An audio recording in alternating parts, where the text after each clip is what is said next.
One, one.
I guess I should actually unmute. All right, if you're online, you can type in the chat box that you can hear me. And follow the instructions on the screen while we wait for folks to join in. And after these messages, we'll be right back.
Is there a Dave Gordon online? Hey, Dave, if you're online, type something in the chat box.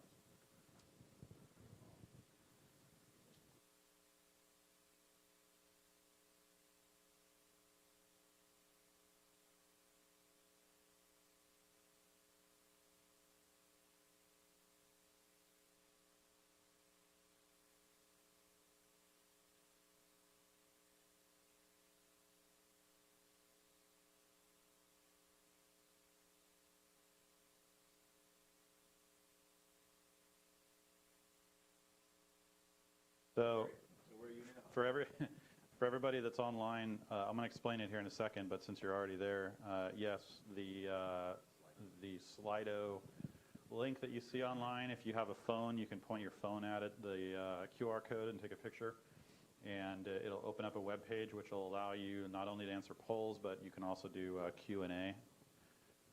There's a Q&A section, which certainly Mike Bean's already found. So we can cross that question off the list. So that's what that is, Pam. That way you know that at the end of the meeting, we'll actually get to the questions that get posted here. So people are still cruising in. We'll get started here in just a few.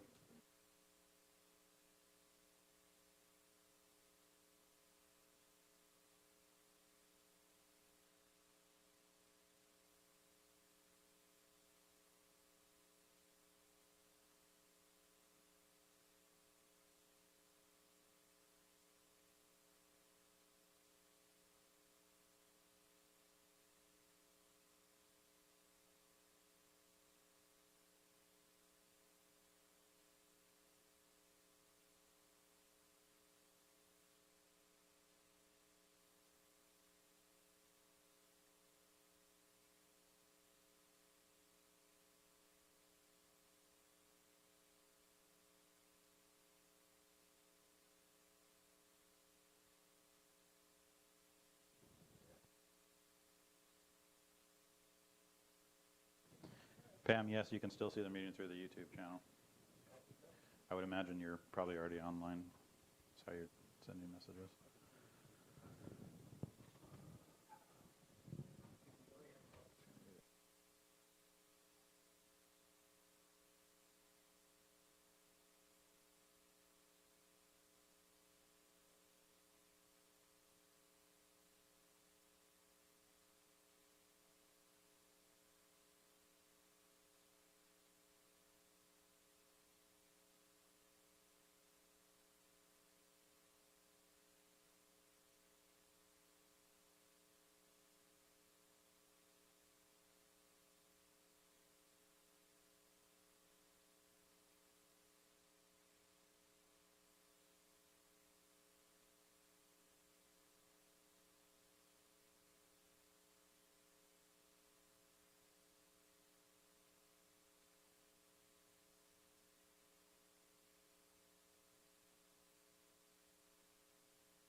Jason Andrews, are you online?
So far?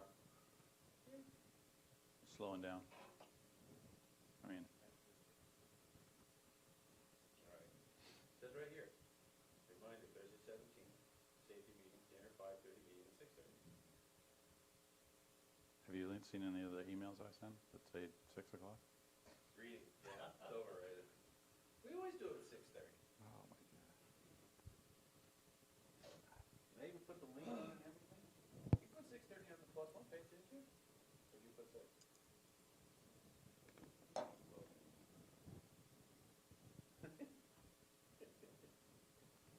Makes two of us. There's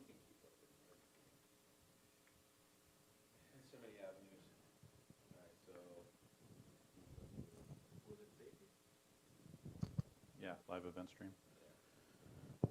If you're just joining online or even in here, if you want to point your phone at the QR code, or you can type in that and go to that website. This will allow you to answer the polls that we're going to have today, online as well as in person, and also ask questions throughout the meeting that we'll get to at the end of the meeting. So if your phone has a browser and not a flip phone. I get the confusion because the Zoom meeting is fully sure it says. Sure, that would be confusing. She does it at 6. We tried to do it last time, my son to do 6, we were just showing the TV around. Right. So, bring people from the place.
right, there's more, so if it's a few more that just joined online. You can point your phone, other device at 13, at the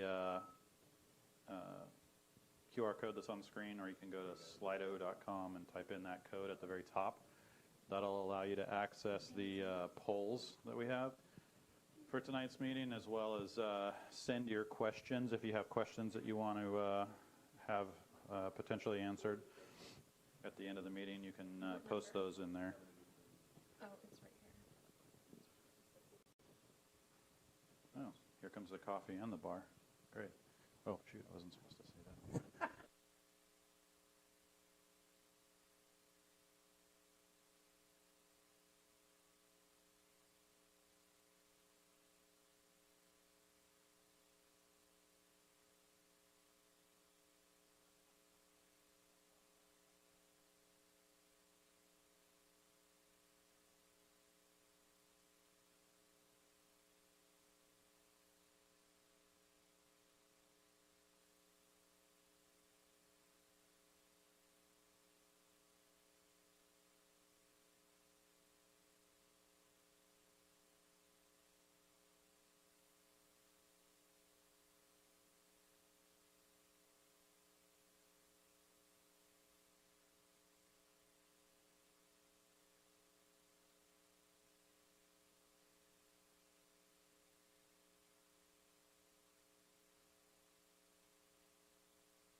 Did you get it on yours? Did it come up? Yeah, good.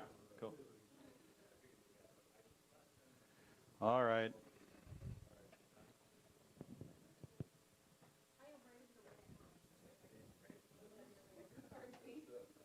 All right, for everybody that just came in, anyone that's online that just joined, if you want to participate, thank you, in the polls and or potentially ask questions, you can hold your phone up to this QR code or type in slido.com, and at the very top, I think, is where this where you can put this number 381760, and that'll allow you to type questions and then answer polls when they come up. And then as soon as Dave walks back in the door, we'll get started with some brief ops updates and talk about gas.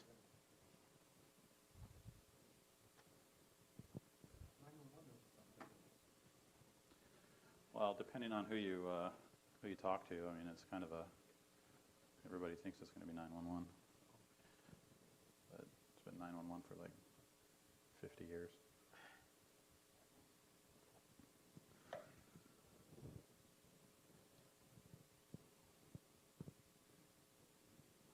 think they should bring back lead paint personally, but I said I think they should bring back lead paint.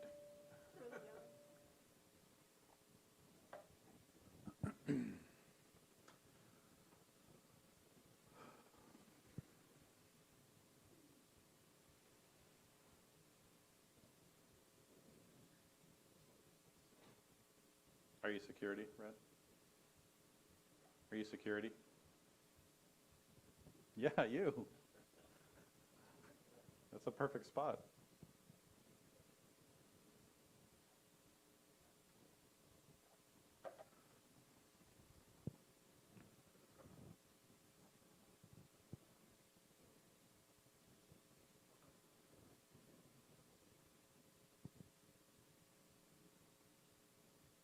5-minute warning.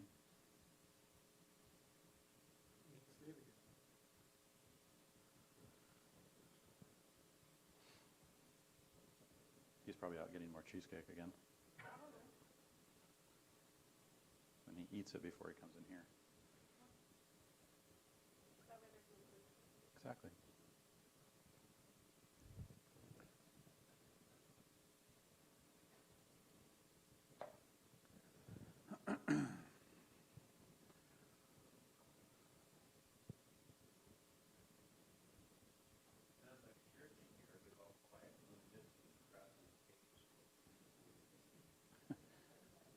We're waiting for the preacher. All right. He's up. That's right. He's up. They'll be there, wrestling troops. All right. About another 10 coming, 10, 15. Okay, well, we will start in exactly 3.5 minutes.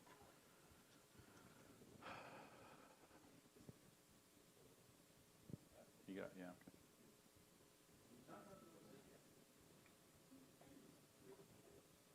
Hey, Jim's here. Good. Get up. Jim's here.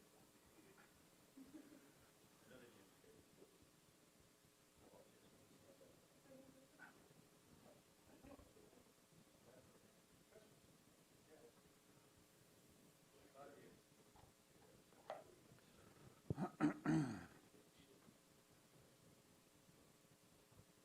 Have any students in the room? Anyone? Anyone? Anyone? Students? Tom? Yeah. You're a student, right? No? Right?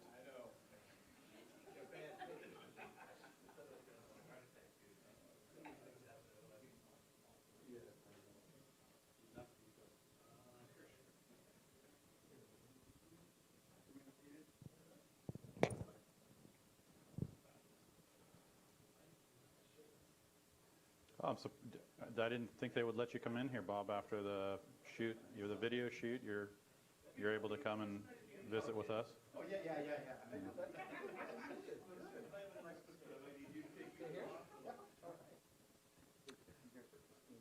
All right, everybody. Grab your phones. If you want to participate, there's going to be some polls, as well as if you want to participate in Q&A. I mean, certainly you can ask questions at the end, but if you want to type your questions, if you point your phone, assuming that you don't have a flip phone, you can point your phone at this QR code. Hey, there's some people that have flip phones still. Or you can go to slido.com and type that code in. I think it's at the top. For those online, you're welcome to participate as well. Encouraged as well to participate. The code will come up several times, even if you don't get it right now as we move on. The website and then the number will come up. Oh, good. All right. Hold on. Let me... Yeah, you're good. You can leave now. Thanks.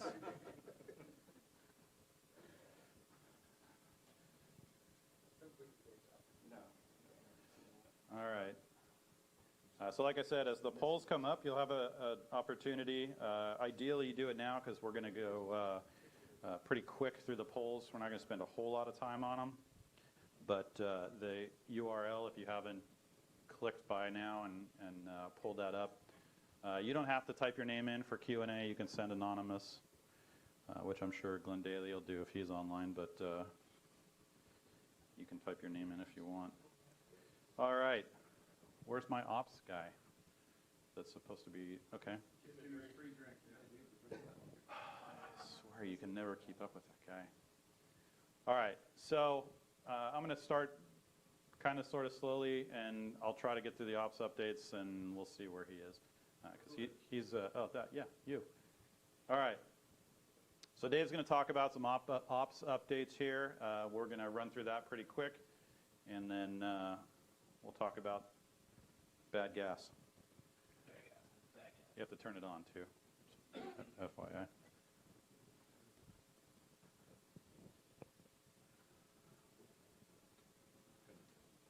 Okay, you're up. That means speak. It's like press the button at the bottom.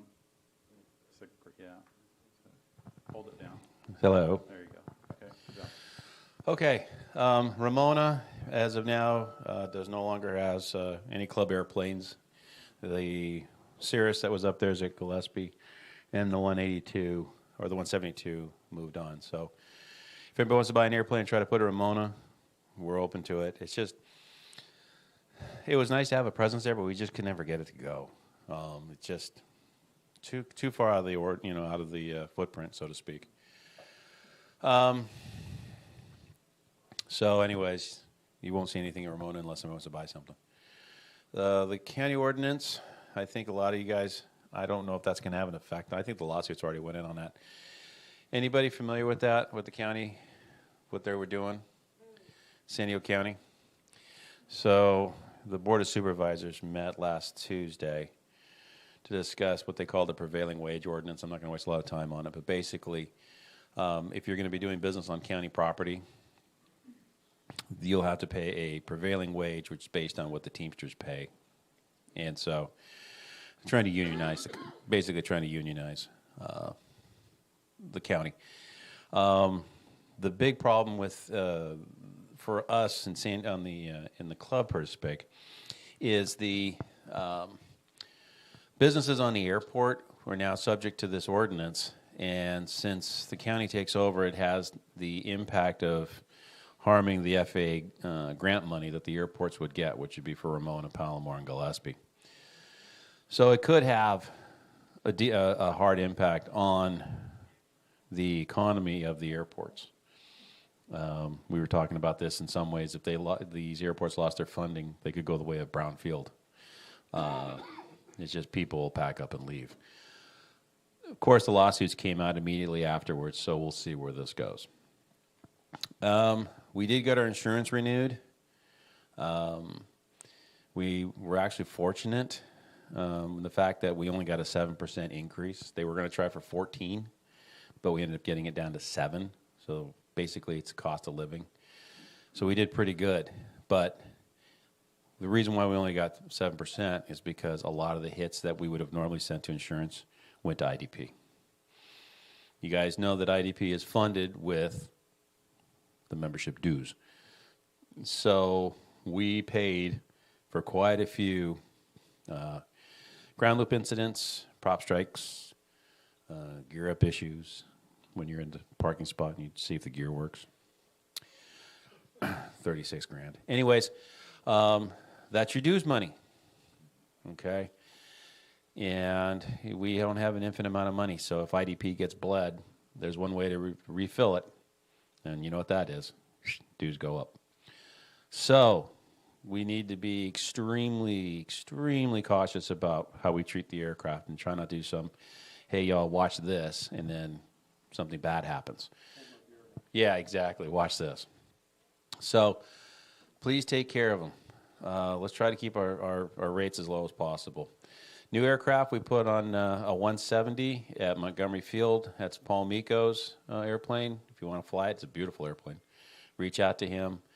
We put on 2 new Comanches, 883 Papas at Comanche. It's at Montgomery. 6350 Pops at Gillespie. It just came out online. Both really, really nice airplanes. Those of you who are flying the 182s at Palomar. 94 Mike Romeo was over at Jet Center at Palomar. It is now on the +1 line over to Ryan. So we only have one 172 that's parked over at Jet Center right now. And then the next subject, noise complaints. Is it going to go, or do you need to? Yeah, you want to talk about it first? Kind of. No, go ahead and play it first, and then we'll start the discussion. So some of you in here might have gotten, or some of you even online might have gotten or seen emails that have come in. They technically come from me. Anytime we receive a noise complaint, we tie it to an airplane and a member and or instructor, if there's an instructor on board, and they get a form letter that basically says, hey, here's what we got from whoever it was that reported it. Noise complaints is what we're talking about. It could be anything, though. Noise complaints just basically are FYI, go take a look at your track, don't do it again. read these, these things or these links that are in there and move on. We get a lot of noise complaints, a lot. It's actually waned a bit, but we were getting almost one a day, at least.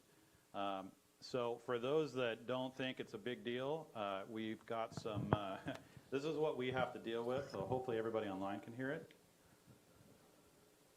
Good morning. I'm from Alpine, and I would like to respectfully request to send a message to your planes, to your pilots, your instructors, whoever needs to hear this message, that Eastern Alpine out here in the Willow section by the VA House Reservation and south of the freeway is not an alternative to flying at Wright Field or the water tower by Albertson at West Willow. You currently have a Beach 76 Duchess out here now who's already been out here this week doing tight banking circles over the VA House Reservation in Eastern Willows N6706Y. To have to hear all of these other planes circling and circling and circling over our homes all freaking day long for 18 months, 2 years, is horrible. Taking away our lives, it's affecting our health. But to have a Beach 76 Duchess circle over your house for 45 or 50 minutes, it's not just one flight, and I think the pilots and the instructors or whoever, you guys think it's just, your plane, but it's all day long over Alpine, and there's more and more people in Alpine than planes. More and more planes are trying to shift east over here at 5 minutes to the Willow section or the VA House Reservation. It's not necessary to come out here. There are plenty of other planes that circle the county, go other places, come through Alpine at full throttle and do 1 or 2 passes, but not to circle and circle and circle and do all the tight banking over our homes and our community. Please take this into consideration. Please pass this message on. It is just, it's enough. It's enough. Thank you. Happy New Year. At least it ended well. So you get an idea of the stuff that we're dealing with, and that's why we consistently, and more specifically, I consistently am putting this information out there. 99% of the time, these are not violations, and probably 99.9% of the time, there's no FAA violations. That's not what we're talking about. It's just, this is the stuff, this is one that came in. There's been a lot of others. And luckily there's one guy that Dave's dealing with that he's super nice about it. He sends us stuff all the time. There have been 1 or 2 that were actual FAA violations, and they were pretty egregious. And a note, if you read my newsletter that just came out, some of the HOAs have posted the contact information for a specific aviation inspector at the FSDO. Yeah. So for one instance, this guy landed with less than an hour after he landed. The ASI got in touch with us to get the pilot's information. It's that fast. And like I said, it was egregious. At that point, there's nothing that I can do. Certainly in some of these, these incidents, I send them out to you. I say, hey, do your best, move around, go somewhere else, go out over the desert, whatever it takes. Because at the end of the day, we're going to field the calls, but you guys are going to end up being called to the mat if something happens and they want to start suing people, and don't think that's out of the question. So this is more of just kind of an FYI, and that kind of, it really sends it home. Did you have anything else you want to say? Yeah, you got the flight tracks posted from the complaints on the website. Yeah. They're on the safety page. Yeah. So you guys can see what we're talking about. The one thing that we try to stress, especially in training, is go someplace, do a maneuver, go away. Because remember, this isn't just isolated to +1. It's California Aeronautical, it's Coast, it's ATP, it's Golden State. If you think about it, you might be over one location in Alpine for 30 minutes, and you think, well, I was only there 30 minutes. But right after you leave, somebody else shows up, and then somebody else shows up, and then somebody else shows up. So I get it, So if we can make a dent as far as I'm concerned in the club, it's kind of like your parents getting mad at you. It's like, well, he did it. I don't care about him. I care about you, and I don't want you getting in trouble. Okay. So it's that context. Go someplace, do a maneuver, move on. Go someplace, move on, move on, move on, and then go home. Okay? Don't stay in one location and just hang out, because 9 times out of 10, by the time you land, we're already there. And I'm getting to the point now, I've had some arguments with CFI saying, well, I was over 1,000 feet, so they can kiss mine. It's like, you know what? I agree with you. I'm going to give this person who filed a complaint against you your information, and then you can talk to them. How about that? Because I'm not going to get yelled at. I'm tired of it. I'm not going to take the bullets. So, oh, yeah, that was Dan's flight. Here. So, and we did get, I think we did talk about this, but we did get served papers from a law group representing a neighborhood in Descanso. And they sent us a subpoena for 3 years of flight records, owners' information on aircraft, members' information, when they flew, where they flew. They wanted basically all schedule master for the past 3 years. They gave me $15. So we had to get legal involved and tell them to go away. But they're out there. And just because we're FAA-wise legal, they are trying to go through the Superior Court saying that you're basically disturbing their rightful peace and solitude in their houses, that they are. Exactly. So, and if they get a judge to listen to it, guess what? Tell it to Scandy. They had a big settlement with this group. So, pay attention out there. All right, just to finish up on the ops update. So this is a new feature. Any instructors in here probably, well, hopefully they already know about it. For the general membership, anyone that's online, I haven't announced it yet to everybody in the form of a newsletter, but just as an effort to get additional people that want to try this out. There's a system that will give you, if you text a tail number to that phone number, that's a +1 phone number. If you text a tail number, then don't worry, I'll fix your thing. It will respond to you. You're welcome to try it with the maintenance information, which is updated daily. It's not updated Saturday and Sunday. The idea being that shops usually, well, some of our shops do, but shops aren't usually updating stuff on Saturdays and Sundays. It updates, I think, around somewhere between 1 and 5 a.m. every day in the form of this. So there are no airplanes that we have that are not U.S. registered, so drop the N. Drop the N on every single thing that you ever submit on club stuff, ever. Okay. Leave the N at home. So you can do this, and you're welcome to. I'm not gonna wait for everybody to do it, but that's there. If you want the information afterwards, come up to me, and I'll send it to you. Okay. Any quick questions on the op stuff before we move on to our main event? Good. You can post questions online. I'll try to get to them at the end. Because we're already at 6:43, I'm going to run through some of these things pretty quick, just to try to catch us up. But if you have any questions, feel free to post them in the, for those that were here, the Slido question and answer. And you'll see the first time we see a poll, you'll have the ability on your phone to go in and get it. All right, so how many are here because of the Barron story that I sent out? Oh, just one. Couple? All right. So, yeah, we'll start out. We're going to set the stage here for our gasoline talk. I had a truck back in the late 90s, and that was the truck. It was huge. It was a diesel truck, probably one of the best trucks I ever had. It was a beast. It sucked gas. It probably would cost me somewhere around $200+ to fill the thing up right now. It had this weird electrical issue with the fuel gauge. For the most part, I mean, I'm not unlike most of our airplanes.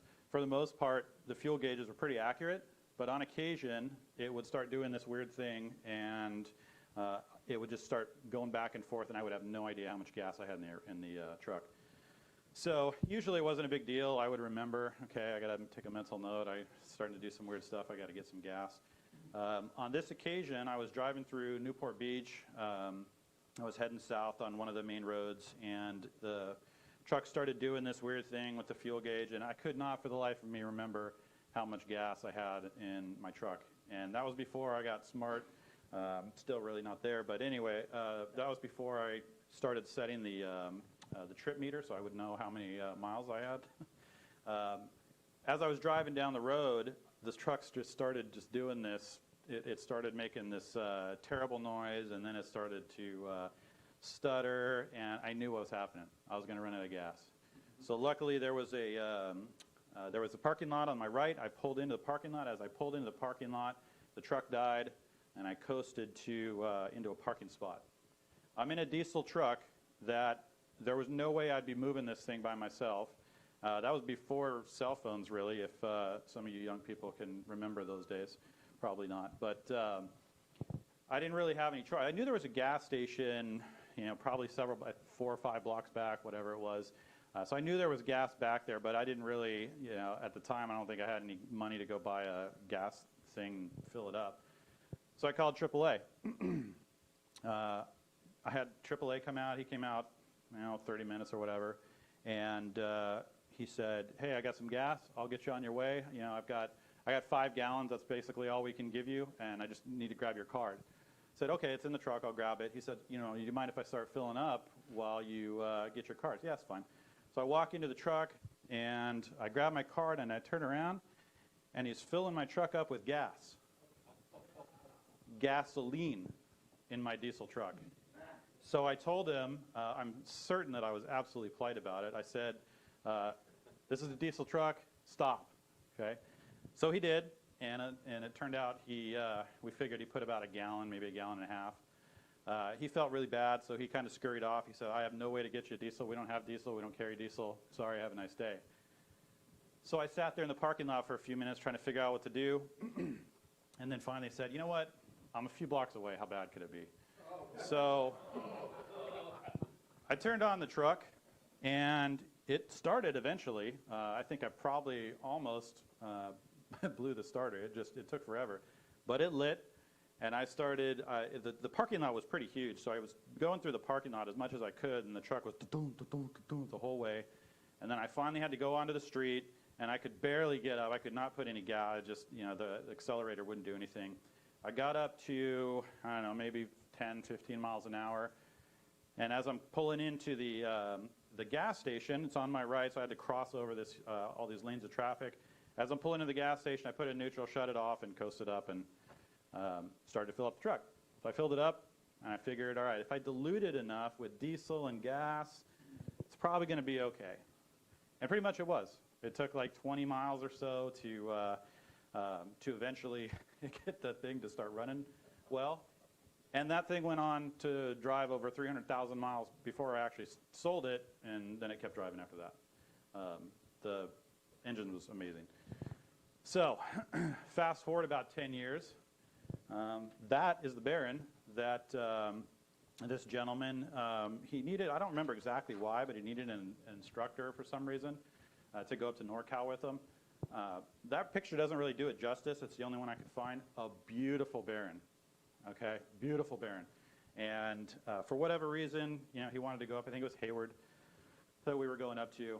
So hopped in the airplane out of Montgomery, take off, and we're chatting. So we're going through LA, and he's talking to me about this airplane and this engine. And this guy knew the temperatures to within 2 or 3 degrees of every single cylinder for damn near every phase of flight. I mean, it was unbelievable. He knew that plane inside and out. And I said, "Wow, that's pretty good. You know this plane really, really well." He says, "Well, yeah, I kind of have to." And he proceeds to tell me a story about when he had come down from Northern California to go to a meeting somewhere in LA. And he landed at some LA airport, walked into the FBO, said, "Hey, top it off. I'll be back in a few hours." He headed off to his meeting, came back, hopped in his airplane, paid for the gas, took off. Somewhere around Agua Dulce, which is basically over the mountains, he looked at his CHTs on his right engine, and he saw that they were rising.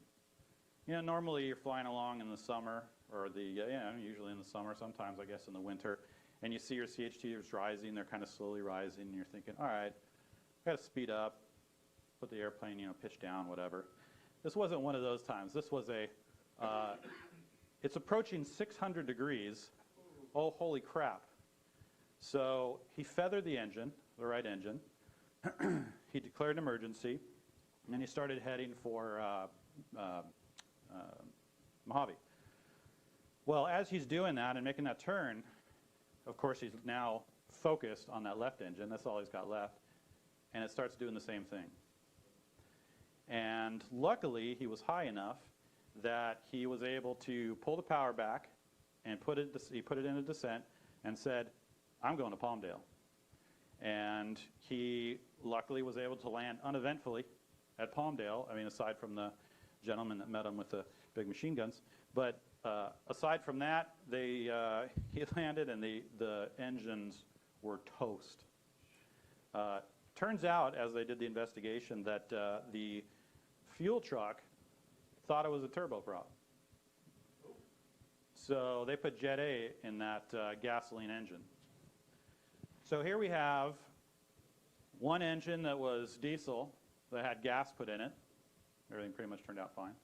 We have one engine, or two more engines, that were gas that had diesel in them. Okay, two completely different outcomes. So why do we bring this up? Well, let's take a look at what gas actually does and why it matters and why we're even talking about gas now. So we're going to talk about a bunch of stuff today. We're going to get through it pretty quick. Yeah, you're off. All right. So who knows what fossil fuels are made from? Wait. Fossils. Good job. So fossil fuels come in several different forms. They are, we end up with crude oil, which you see here, coal, or natural gas, right? And it depends on, well, it depends on a lot of things. But basically, what happens is I mean, this is based, Science 101, going back to the dead organisms that over time have heat and pressure that end up forming these hydrocarbons under the earth, and now we end up with one of these things. So specifically what we're going to be talking about is petroleum, crude oil, also called rock oil, whatever you want to call it. So the history is really interesting about petroleum. How long do you think petroleum's been around, or that's actually been used for anything useful? Anyone want to take a guess? A couple hundred years, 250 years, a couple thousand? Jim's pretty good. There's a recorded history, 4,000 years BC, from an ancient Greek historian that says that Babylon actually had asphalt used in the building of it, which asphalt comes from crude oil. They probably had no idea what they were actually using, or how they knew how they got it, but why that came to be. So it wasn't until the 16th century, late 16th century, when a German alchemist, Andreas Libavius, theorized that the heat and the pressure formed these fossil fuels. So that's great and all. Now we fast forward to the late 1800s, when you have a gentleman, it's an American by the name of Edward Drake, that was the first American to successfully drill for oil. Okay, so now let's take a look. Brief history. Let's take a quick peek at who produces it and how we actually get it out of the ground. Coming up here in just a second, you can get your phones ready. There's going to be a poll. It's not timed or anything, but there's the poll link. Again, if you haven't signed up, you can go there and put in, if you go to slido.com and put in 381760, you can put your answers in there. So the question is, select the top 3 oil-producing countries.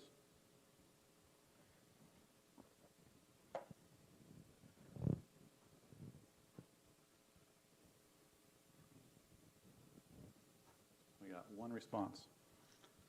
Everybody's still thinking. That's a good excuse for not being right. You think you probably could.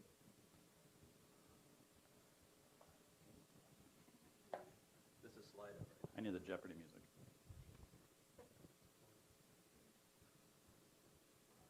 All right, well, we got 20. We'll wait another few seconds here, and let's see how we did.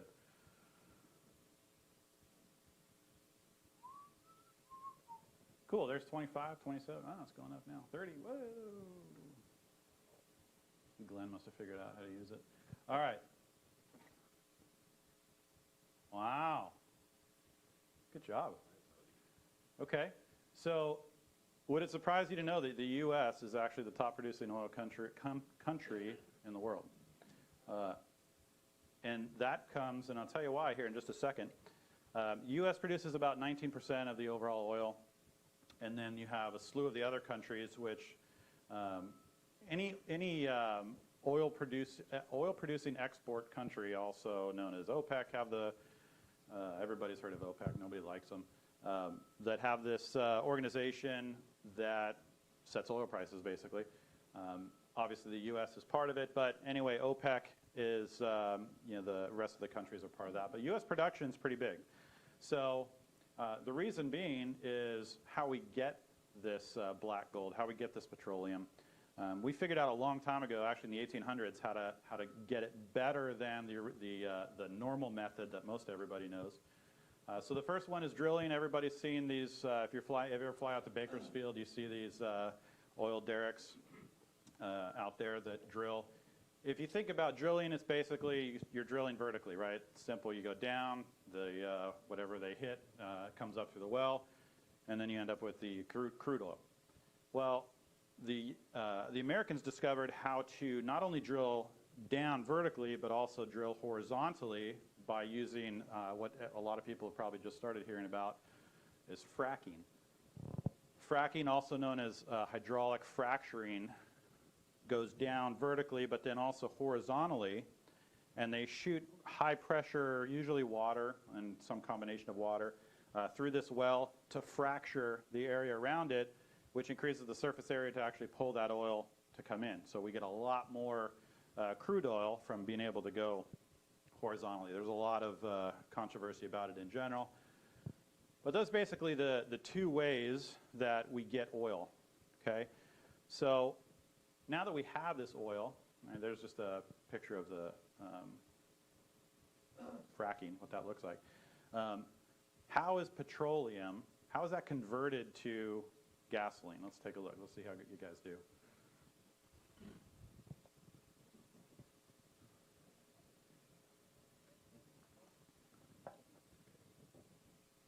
Personally, I think it's the second to last one, but.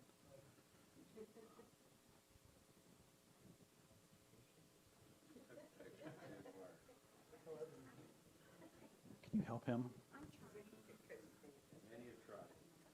Somebody said I had hope for at the meeting.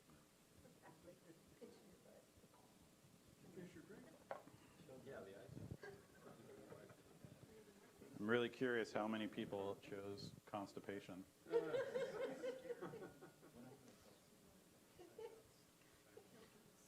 All right. 28, 29. Ready? Hey. 6%. Wow. Okay. All right. Has anyone ever distilled liquor? Maybe. That is the right answer right there. That is 100% the right answer because it's basically illegal in every single state. I wouldn't. Sorry, I don't know anything about it. All right, so distillation, what is it, right? We all know that distillation, if you drank any distilled liquor, some more than others, we know that it's by heating up, okay? So what happens is when they take this barrel of crude oil, they heat this up, and they pull out all these different things from it. So this is all the stuff that is pulled out when we heat crude oil up, or just think a barrel of crude oil. We heat that up. You have all kinds of stuff: butane, gas stuff, gas blending, naphthas like your mineral spirits, kerosene, jet fuel. You can see that. So a lot of stuff we get off of the distillation process for crude oil.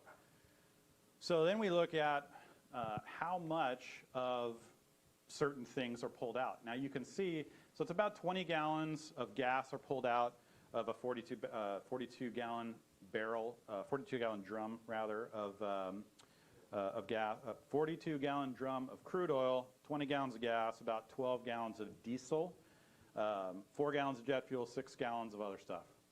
Okay, so there's a lot of things that come from this barrel of crude oil, but by far gasoline is the biggest one. Okay, so from our 20 gallons of gasoline, all right, can we just take that? I mean, they pull that out, we throw that in our cars, right? Can we do that? Anyone? Okay, well, so that's it is partially refined when they actually pull it out, right? So once it's refined, the refineries actually have to do something with it. Okay, that has to go somewhere to, most refineries don't actually take it and do the stuff with it that you're going to need to put this in your car. So they have this unfinished gasoline, also called blend stock, that they take from these refineries and they ship it out to these blending terminals. And the blending terminals, they're the ones that actually do all the heavy lifting, if you will. They do all the blending for your cars, right? So they add, additives and detergents and ethanol and lead. Okay, that happens at the blending terminals. Now, once we have that finished gasoline, we can send that to the gas stations, right? We can send that for for use in your car.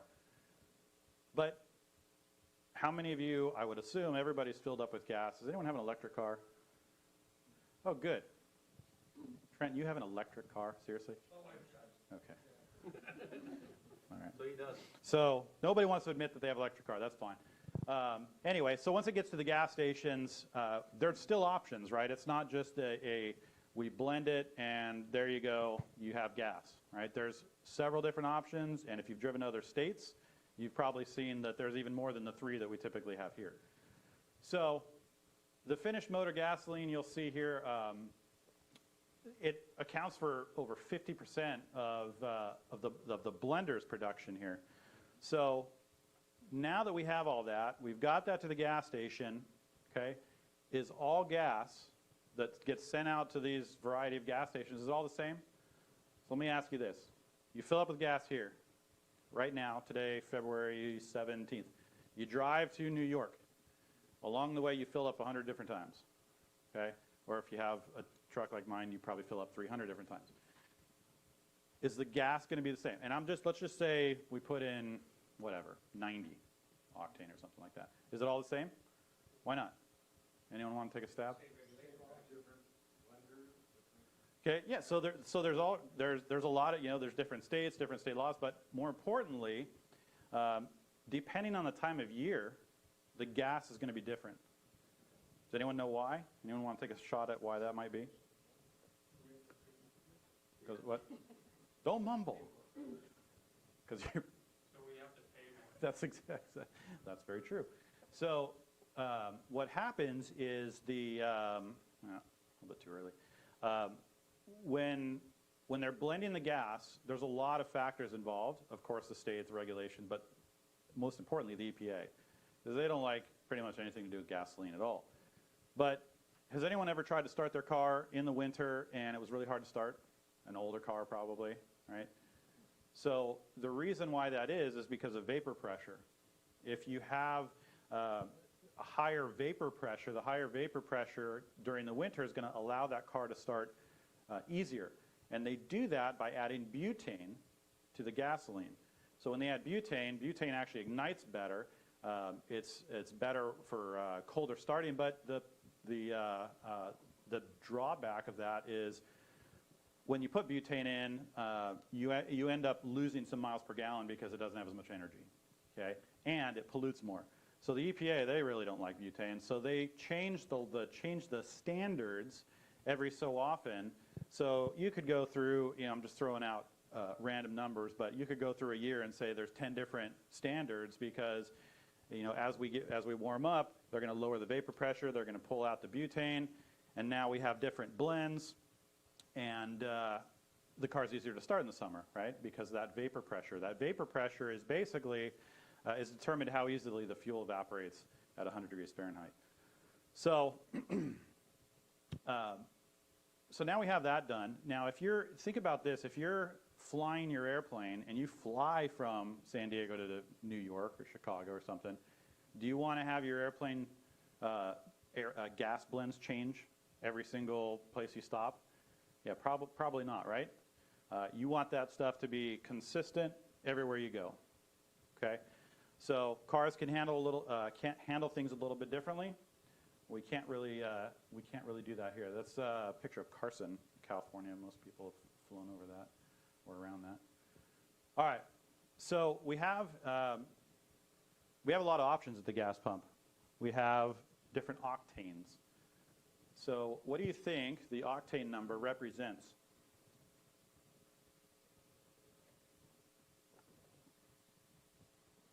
This thing gets cold quick.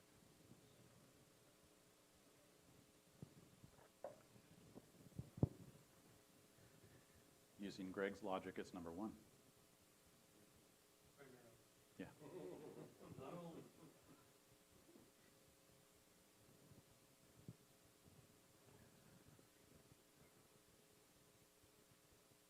All right, we're getting there. Yes, strength of the morning coffee, that's it. All right, 30, that's my magic number. Wow. All right, who says strength of the morning coffee? I agree with you. Okay, so octane is actually, octane itself is a simple, it's a hydrocarbon with 8 carbon atoms, right? That's simply what it is. But an octane number measures the fuel stability. So this is probably something you're going to see in, usually not California, but you'll see all the different octanes there. There's a lot of different choices. How many of you know well, let me ask you a different question. Who puts 87 in their car? Because it's cheap, right? Is that the reason? How many of you know why you put 87 versus something else? Anyone? Well, it says so. Okay. Hey, look, there's actually a POH for your vehicle. Good. So a couple of you know what you're putting in. So the lower octane number is a less stable fuel, okay, versus say like the 93, 94, which is a higher stability of fuel.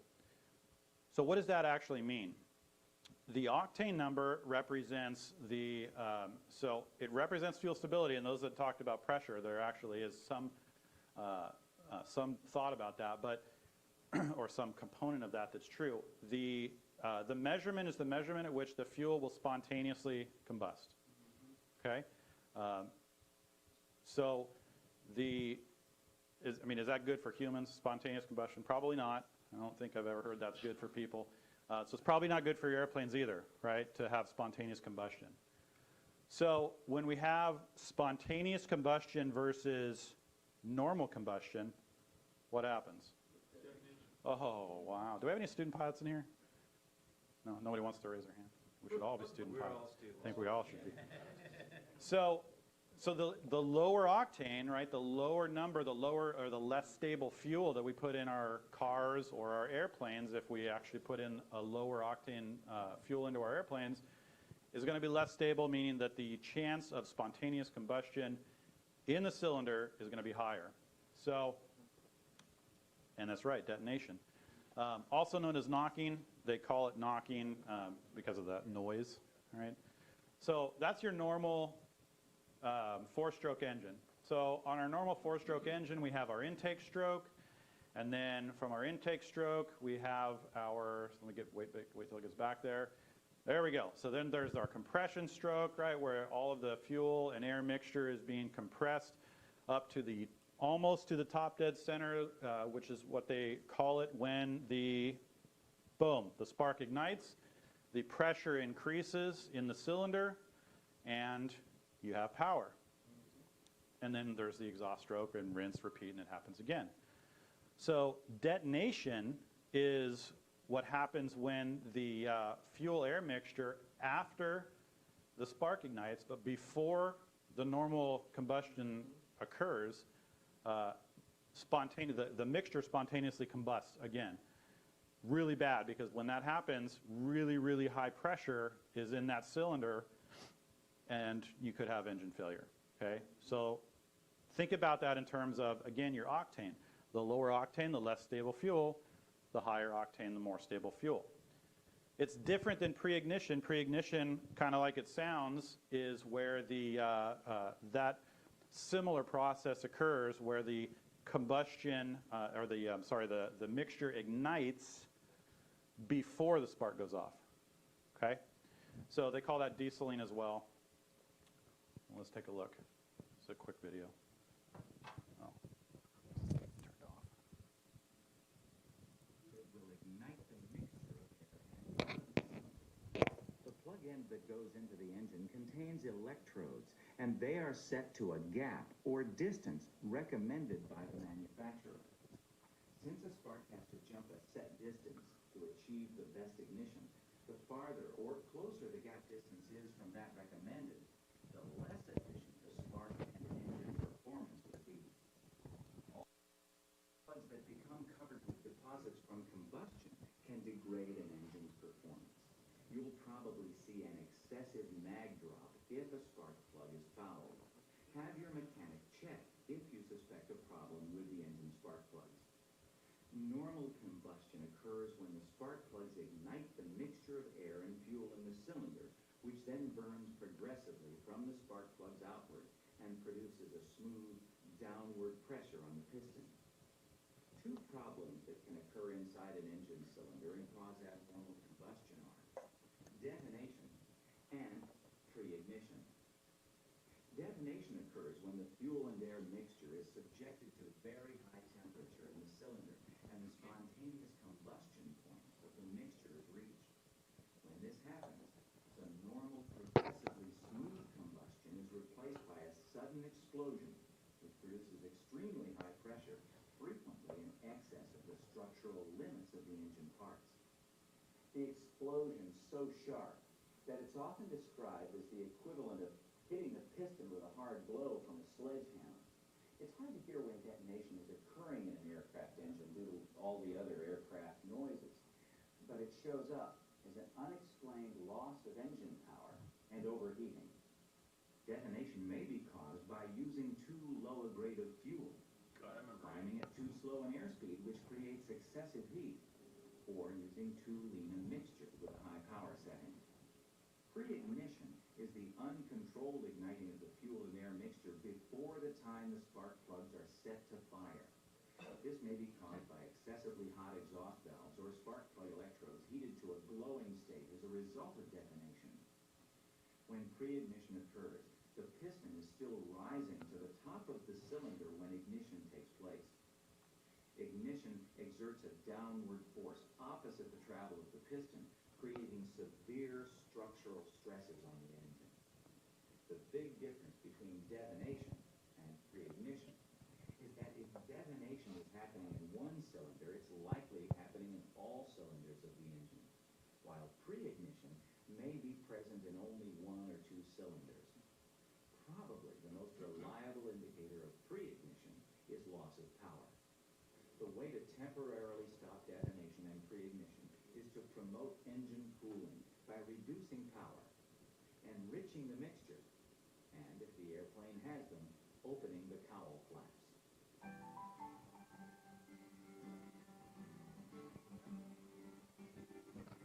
Sorry, Barry. All right, so the other potential way that you can know if you have detonation is if your engine explodes and then you start going down. Okay. Does anyone, show of hands, anyone want to have a catastrophic engine failure in the air? No? Nobody? No? Okay. All right, so we're all on the same page. So it's important as we tie this into aviation and what we see in the pump when we fill up and actually when we start talking about 100 low lead replacement. So these are your normal octane ratings. Has anyone ever seen the little note on the top of the little octane sticker that says R plus M divided by 2? Cool. Does anyone know what that means? exactly. And until I started researching all this, I didn't either. I knew that it was a cool formula that averaged something. So what happens is on the, what they do is they take, and it's very similar for aviation, which I'll explain here in a second, but they take the two numbers, the research octane number, the R, what that you see here, and then the M is your motor octane number, and they average it. The R is effectively your engine at an idle setting, okay? And then the M is your engine under load. So they take those two numbers, they divide by 2, and they get your octane.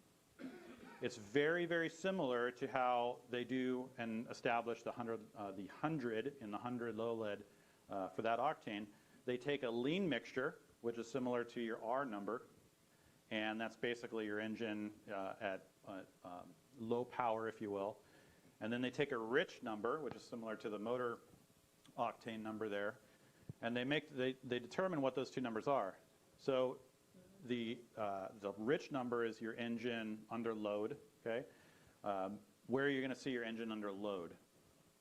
Typically, high power settings, where you normally see that? Takeoff, right? Takeoff, yeah, probably the time where you don't want spontaneous combustion to occur, catastrophic engine failure, that's usually pretty bad. Now, our 100 octane is the low number. It's technically 100, 130. So the higher number is actually 130, but we all know it as 100 low lead. Okay. So we started talking about blending a bit. But when did they start adding lead to gasoline? Where does that come in, and why does that even affect us? The history of this is back in the 20s, when vehicles were the new rave. Americans really liked their vehicles, but the octane, the normal octane back then was like 40 to 60. Okay, so there was all kinds of knocking. There was all kinds of engine problems. There was, it was bad. So the manufacturer said, hey, we need you to increase, or we need to figure out how to increase the octane on our vehicles so that we stop this engine knocking. Refining, extra refining, yeah, that's too expensive. We don't want to do that. So what other ways can we do it? So GM actually merged with some chemical company, and they started testing all these different additives. And what they found was that they actually tested it, including ethanol, coincidentally. They actually found that tetryl ether lead, or TEL, is a really cheap additive that does all kinds of stuff, including increase the octane. So they added that to the gas, and there we go. All of a sudden, the knocking went away. That's typically what we see. That's what we know of. I mean, that's what everybody says, why they put lead in the airplanes. That's one of the reasons. So as we move through the timeline here, once they found that lead as an additive would decrease the knocking, the Navy said, hey, that's cool. We have some really high performance engines. We need higher octane gas. What can we do? So they did the same thing. They figured, all right, well, we can do this to our engines. Lead's got very few drawbacks, right? I mean, there's you have fouled plugs and death, that kind of stuff. There's nothing really big, but there's few drawbacks of lead. So they said, all right, we're going to use that, and they started using it back in the late 20s, and it's been in there ever since. Now there were some changes in the 70s, early 70s, because there were different mixtures of aviation gas. So what everybody decided, the manufacturer said, all right, we're going to settle on this 100 low lead that's basically 100, 130. We're going to tint it blue so everybody knows, and there we go. And at the same time, they're going to all agree that the maximum amount of lead included is 2 grams per gallon. And that's what happened. Now, the auto industry, and pretty quickly, everybody realized, yeah, lead's bad. We got to get rid of that. There's no amount of lead that is good for the human body, so we got to get rid of it. Of course, driven a lot by the EPA. So what they did is they came up with this replacement to lead, this methyl tertiary butyl ether, MTBE, which some of you may remember that used to be in gas. That was in there for a long time. It was in there up until like the early 2000s when they switched over to ethanol. okay, because nobody liked that stuff in there either. But the problem was that on top of the fact that it increased the lead increased the octane, which there's all kinds of ways you can increase octane. Race cars use pure ethanol, and some of the race cars use pure ethanol, because that runs at 110. It's 110 octane all day long, so they use that. But there's other reasons. So early on, another thing that lead did was it actually it helped to protect the valves, which we'll see here in just a second. So that's why that's another reason why lead stayed in aviation. Is there was the EPA. We're moving forward. We got to get rid of all lead in all gas engines, and the FAA said, yeah, you can't really do that, because we need it, there's safety reasons, and it's not really easy to switch, and you'll see why in just a minute. So there was this big tug of war going on for the better part of 50 years, up until basically last month, where the EPA kind of just like, yeah, whatever, we're going to let that slide. So why can't we just switch to unleaded gas? Because in '96 it was completely outlawed in car engines, but our airplanes, we have to have it in there, right? So there are some distinct differences. I mean, for the most part, like what you saw there, there's pretty easy scientific ways of increasing the octane. The other thing that they found was the valve seats, like this one here. There was what they called valve seat recession. So valves were made with lighter material, basically, and every time those valves came back in and hit, they would, over time, recess and recess and recess a little bit more. That's bad. Well, what they found was lead actually coated those valves, made them harder, and that didn't happen. So another reason why they determined, all right, well, that's good. Well, that's pretty easily resolvable, right? Because the, over time, we just say, all right, all new engines have to have hardened valves. Fine.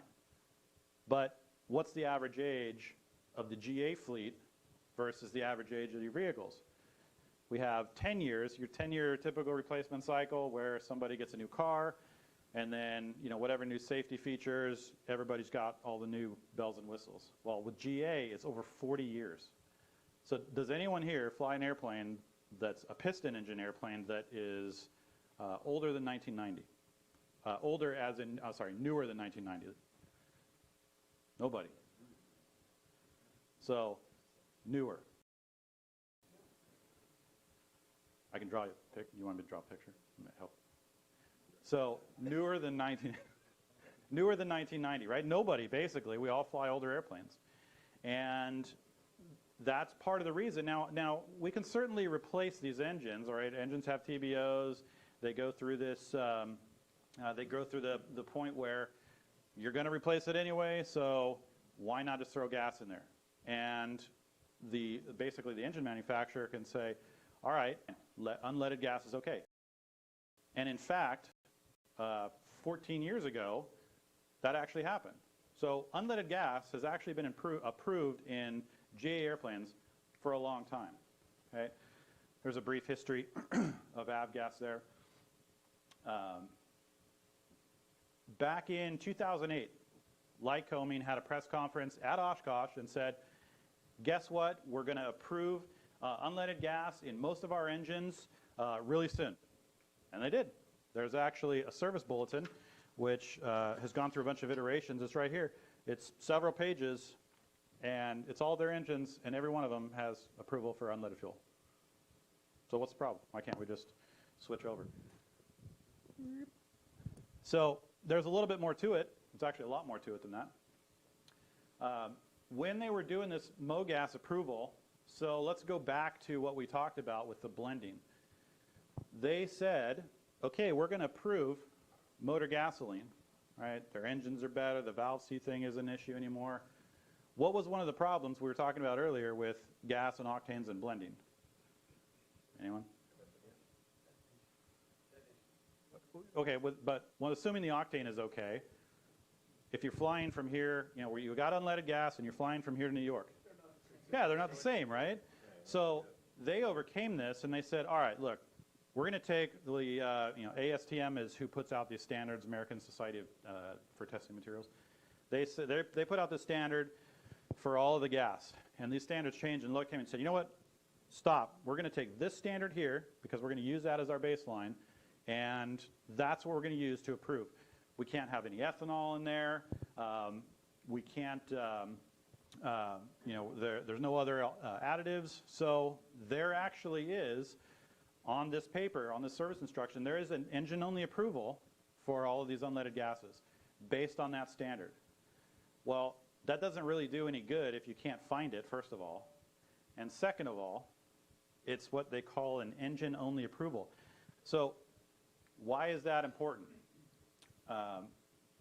We're good to go. I mean, can't we just use unleaded gas, use gas from the gas station, assuming that we have these standards met? Is there anyone know why we couldn't do that? There's one other component of that. So the next thing we have to look at is exactly right. The engine is one component of the picture here. The second part of that, 91.9, paraphrasing very quickly, no person may operate a civil aircraft without complying with the operating limitations specified in the approved AFM. So when we look at, let's say, a 172, what do we see right there? So regardless of what Lycoming says, they're good. They're totally fine. They said, whatever, you put unleaded gas in. But your Cessna here, that's what you can use. So how do we overcome that? This has been a constant battle for a long time. All right. So the question coming up here is select the approved 100 low-lead alternatives for your typical Lycoming 0360 that you see in 172s. The whole laundry list of, and you can, there's multiple choice. You can pick whichever ones you want, whichever ones you think.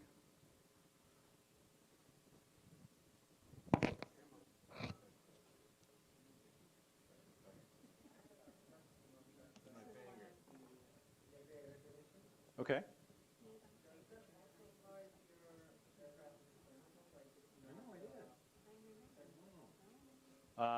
No. So I don't think, you can use, there are people that use in their experimentals whatever gas, because depending on the experimental, I would imagine, but a lot of them have Rotax, and those guys use whatever. So I don't think it's exactly the same. We're just talking, I'm actually not entirely sure, but I think that is the case. I think you can use whatever. All right. You trying to pick? No. Okay. You're afraid to get whiskey? Talk about that later. Be glad it doesn't run on Avion. All right. So let's see what we did.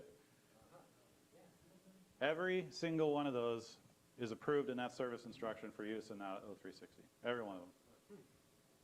It's crazy.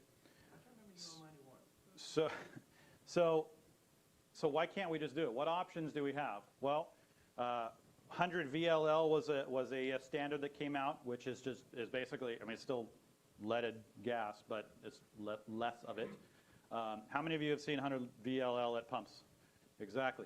All right, so UL 94. UL 94 was good. It was actually approved for roughly 2/3, somewhere between, I think, 1/3 and 2/3 of the fleet.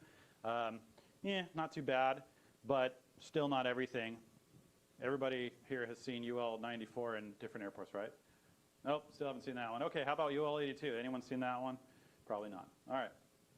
Well, why can't we just say every new engine or every new airplane that comes off the production line has to be certified for unleaded gas? Right? I mean, we could, couldn't we? But the problem is that, again, going back to the age of the fleet, your average age is over 40 years old. So I think the number was like 50 times there's, or more than that, the number of current fleet versus the new stuff coming off the production lines. So there's no chance, it's not going to happen. You're not going to get a bunch of new airplanes. Nobody's going to be paying, $500,000 plus or $1 million for a new Cirrus just to be able to put unleaded gas in. So really what we need, the magic formula here is what they call a drop-in replacement. That is ideal for what we're talking about here. which is basically no changes, no modifications. We just have gas. We can switch it over. Nobody has to worry about anything. Maybe some paperwork, whatever, probably some cost.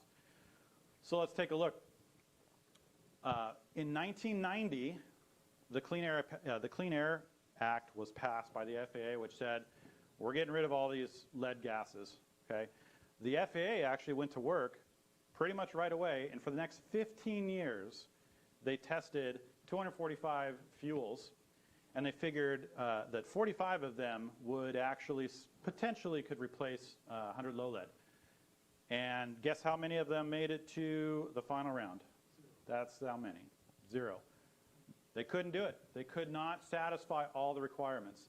So they came out with a report in 2018, in 2012, they came out with a report that said, and I quote, "No market-driven reason exists to move to a replacement fuel due to the limited size of the avgas market, diminishing demand, specialty nature of avgas, safety, liability, and the investment expense involved in a comprehensive approval and deployment process.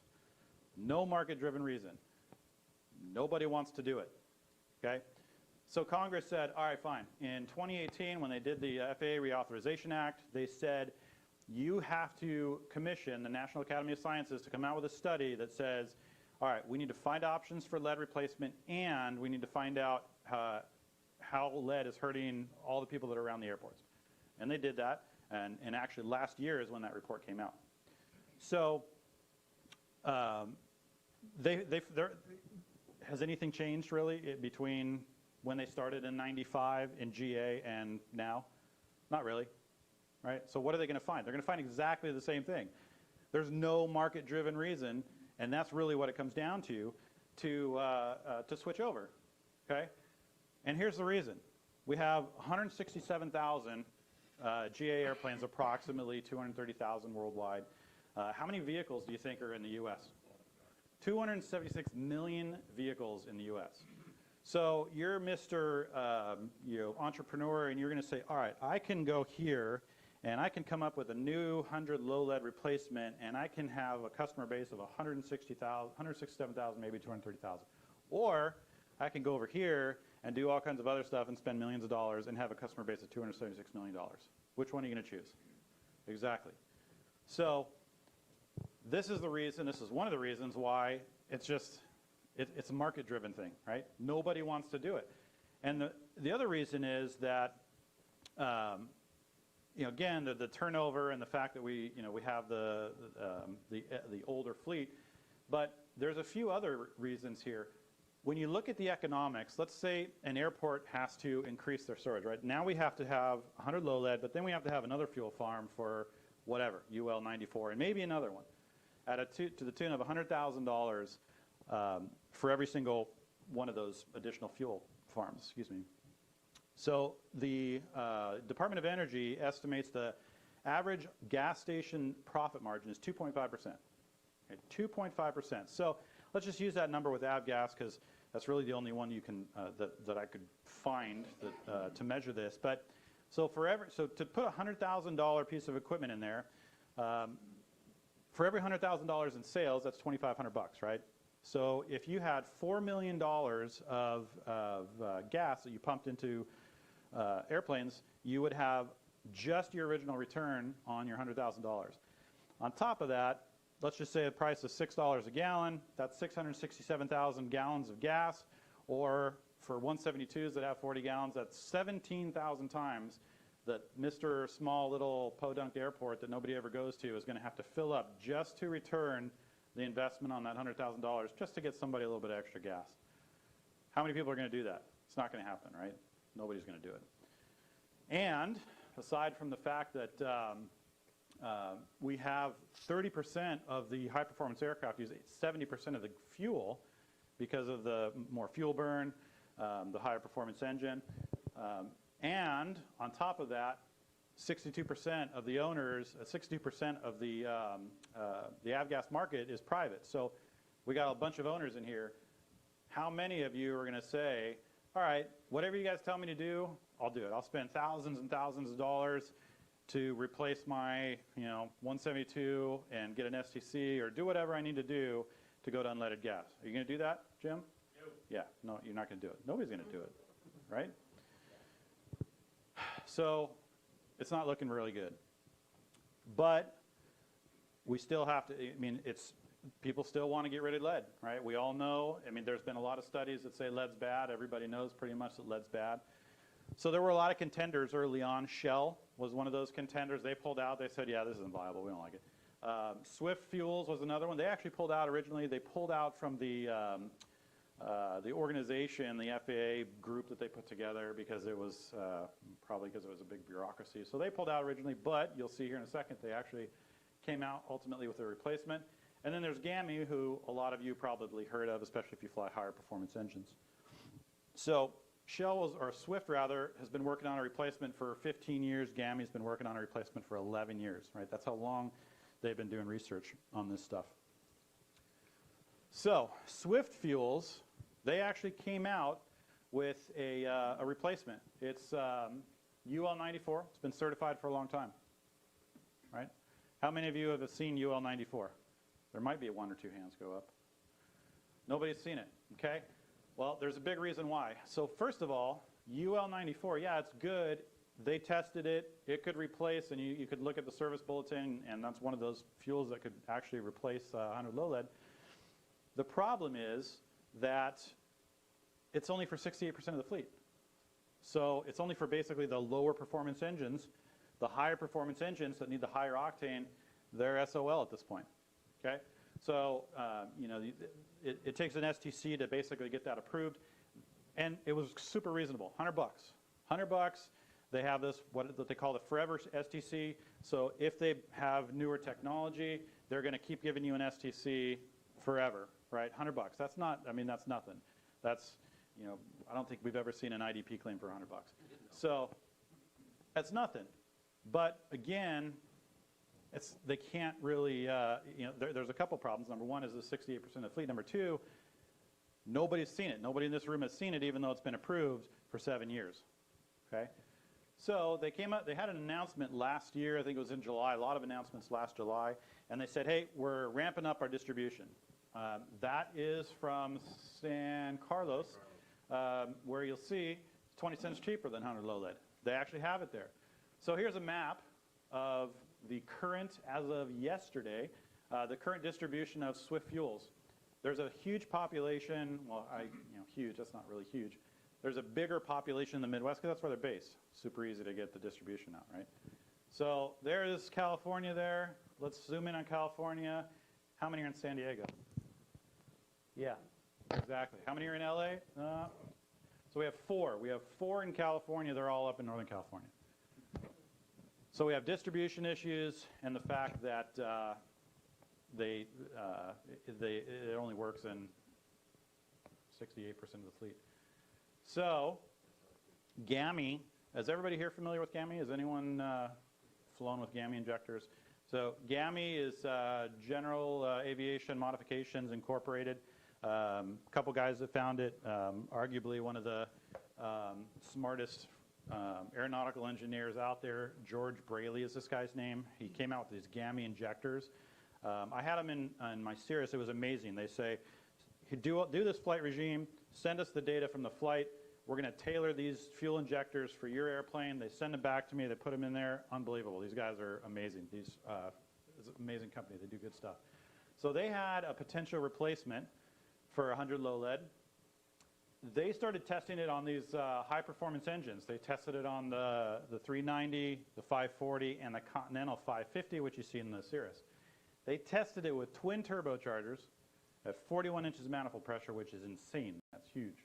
That's really, really high. And what did they find? The CHTs never rose above 450, and there was no detonation. Okay? So that looks pretty good. So what else did they do? Well, they've said, when they came out with this announcement back in July of last year, they said, all right, our fuel, the G100UL is the designator, is available or will be available very soon for every single piston engine out there. Every one of them. On top of that, you can mix it with 100 low lead, what they call fungible. So now you have a gas that is pretty easily, you can go from one side of the country to the other and whatever. If you mix it, it's not a big deal. It's a little bit heavier, and initially, which makes sense, it's going to cost a little bit more. As demand comes up, price will go down. That's simple economics. It truly is a drop-in replacement, which is amazing.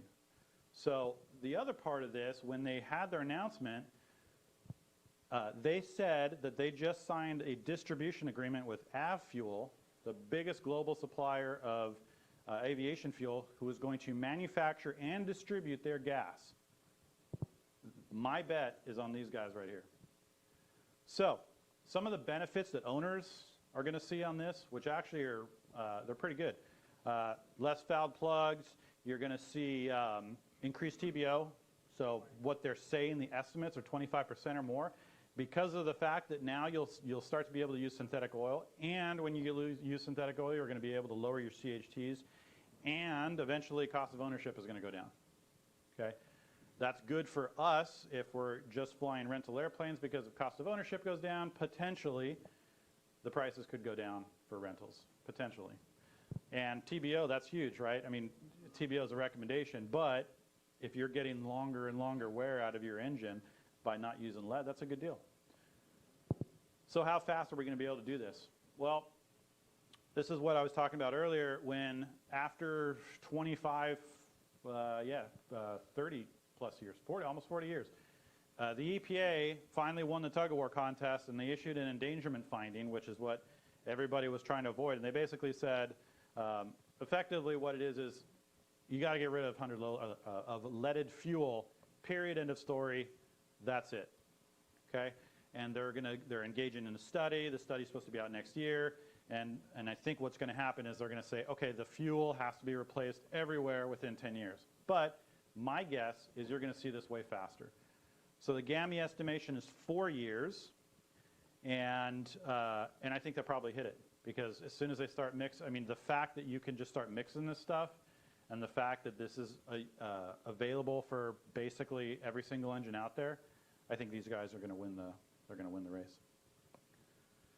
So that's the headline, January 12th. So you're going to start seeing this stuff pop up in airplanes. That's your 100 low lead, and actually, I can't remember where that is, but I used to know. All right, wrapping it up here. So we have approximately 90 airplanes. Of those 90 airplanes, 70% of them roughly, or I'm sorry, 80% of them are what we would call lower performance engines that technically could use the UL 94, but we still have about 20% or 19 airplanes that have the higher performance engines, which are going to need more of the G100 UL. As of right now, I don't know of any owner that has purchased any STC for anybody. I mean, GAMI doesn't have all the official stuff out yet. Swift Fuels does, but I don't know of anybody in the club that does. So you will likely see over the next few years, if you stay in the club, you're going to start seeing this stuff pop up all over the place. All right? So, all right. Questions? Any questions? Barry. Any idea on, you mentioned that the very inexpensive STC for the Swift fuel. Any estimate on the price of STC for the GAMI fuel? Yeah, so what they said, they didn't actually give a price, but what he said was that it would be similar to other STCs to convert engines to different fuels. So my guess is they're going to be in the same range. You know, how much that's going to be, I have no idea. They've never set any price yet, but it actually is, we should know probably within the next 6 to 12 months. Would make sense to price it too high for a growth strategy. Yeah, and like I said, I mean, the fact that it's a drop-in replacement, I think these guys are going to nail it, especially signing with Avfuel. Yeah, I'll get to you in a second. Making sure you're following the law for the POH, couldn't you simply just change the formula, call it 100 LL and just change the formula to what they have, and nobody has to get an STC? Change the formula. So call it 100 LL, but you formula, then you're still following the letter of the law for POH. Well, so that's one subsection of the, I mean, that's 91.9, but there's actually other regulations that talk about that. And I mean, aside from the fact that technically that's not blue, and then, you know, you got all these other issues. And the fact that LL would actually be, I mean, unless you named it something else, that'd be basically fraud, because it's not actually leaded. Too simple. Yeah, Glenn, you're not actually anonymous, buddy.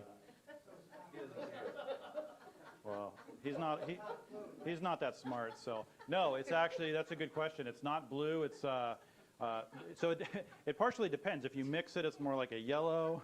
If otherwise, it's like a white, and then there was one other color depending on where it came out of or something. I don't remember the exact color, but yeah, it's different colors. Yes. It's a yellow fuel, and the problem was, if you mix that yellow, the AME 100, and you mix that with blue, it was plentiful. Yeah. Right? Yeah. The mixture of green. Was it okay? It was yellow and green. I knew there were 3 colors in there. I know there's 3 colors. I don't remember what the colors were. What happens when you mix them? Well, they're plentiful, it's kind of plastic thing, but Yep. it doesn't look blue. Yeah, exactly.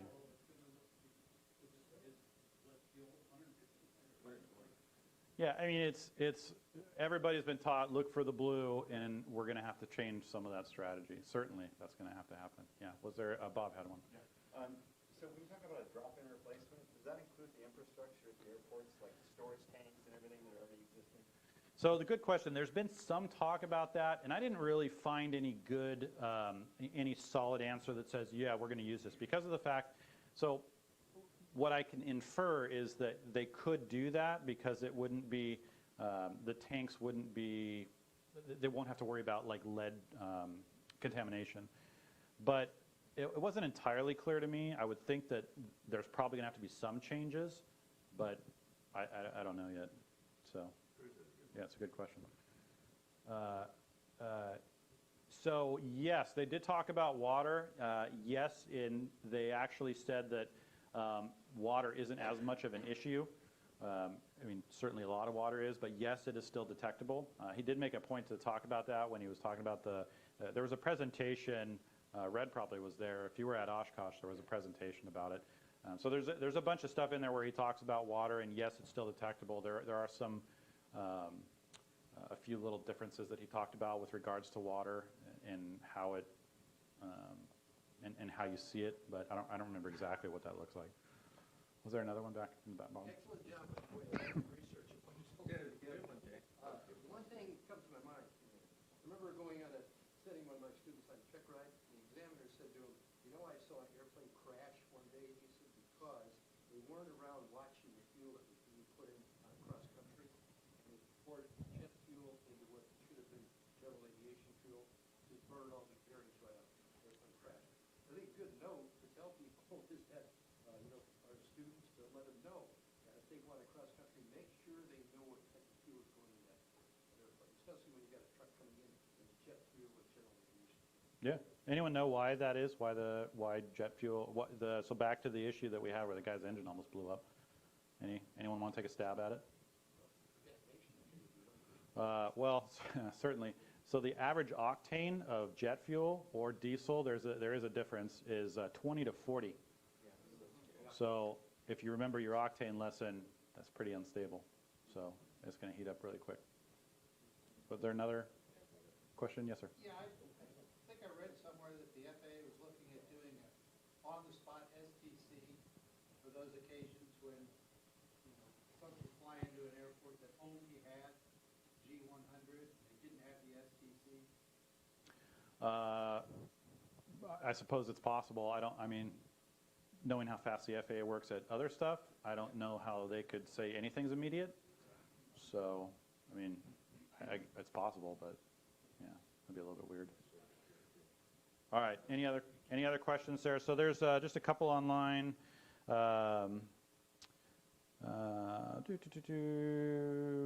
Okay. So no, there is, other than Glenn, not. Yeah. So basically, there isn't any. Was there on? Something from Stephen Meyer, he says, are all the members aware of the Gillespie requirements to take a driving course to drive onto Gillespie? Okay.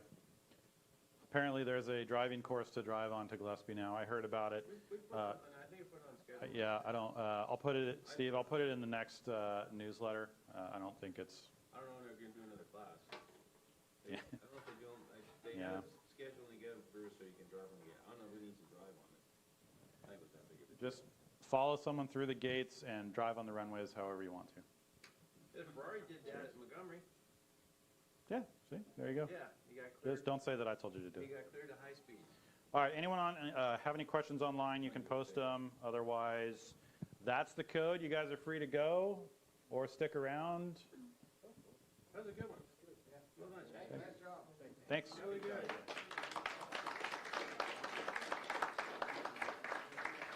Need some homework on that one. Yeah.